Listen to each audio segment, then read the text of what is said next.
Gaining the emotional awareness to transform our relationship with money requires taking a difficult but critical journey into the past. As described last week, Ebenezer Scrooge made that journey with the guidance of the ghosts of Christmas past. Only then was he ready to see the reality of the present with more clarity. While Scrooge was less resistant to looking at the present than the past, his time with the ghost of Christmas present still totally terrified him. Facing the need to replace faulty beliefs with accurate cognitive information is really challenging. That's, as nonviolent communication says, that's going from interpretation to observation. Yet doing so gives us the emotional and cognitive bandwidth for learning about budgeting, debt reduction, investments, and other financial skills. Once we look at what actually is, rather than what we thought it was, we can begin to create a future that's consciously and deliberately planned. We can take control of our money rather than our money controlling us. Our guides can be financial advisors and financial mentors.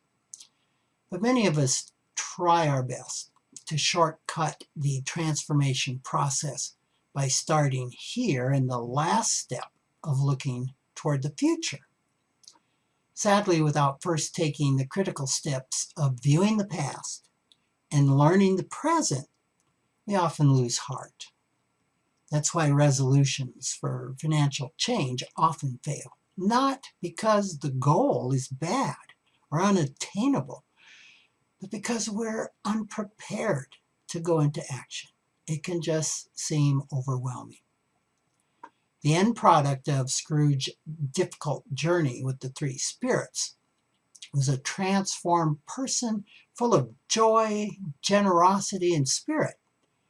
And he experienced this transformation because he had the courage, the conviction to start the process. Let's take a closer look at what this once miserable millionaire did after his encounter with the spirits of Christmas that changed his life. When he woke up on that first day of his new life to discover that it was still Christmas morning, these were some of the actions he took.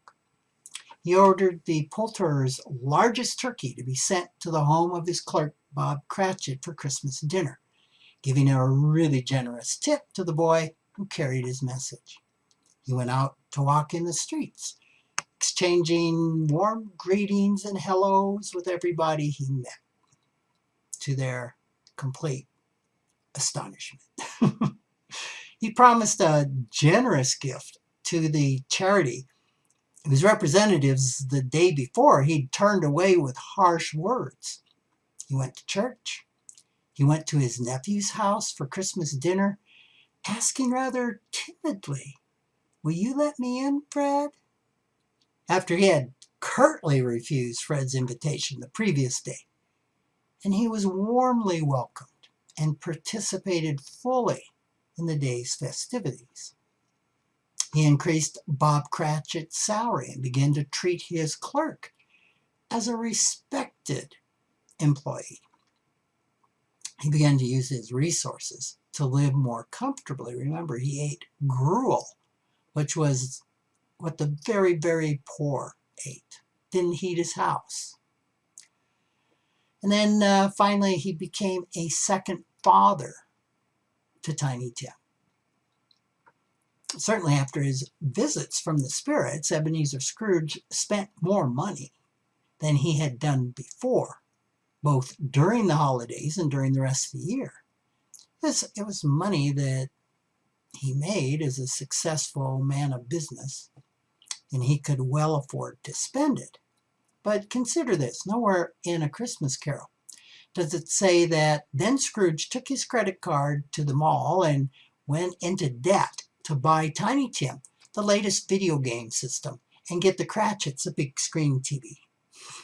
Of course not. Instead, notice the most important elements in the life of the transformed Scrooge: charity, spirituality, and above all, friends and family. Connection. He mended relationships. He took steps to help those in need and began to welcome people into his life instead of pushing them away. As Dickens put it, he became as good a friend, as good a master, and as good a man as the good old city knew. That's the Scrooge at the end of the book. Thanks for joining me.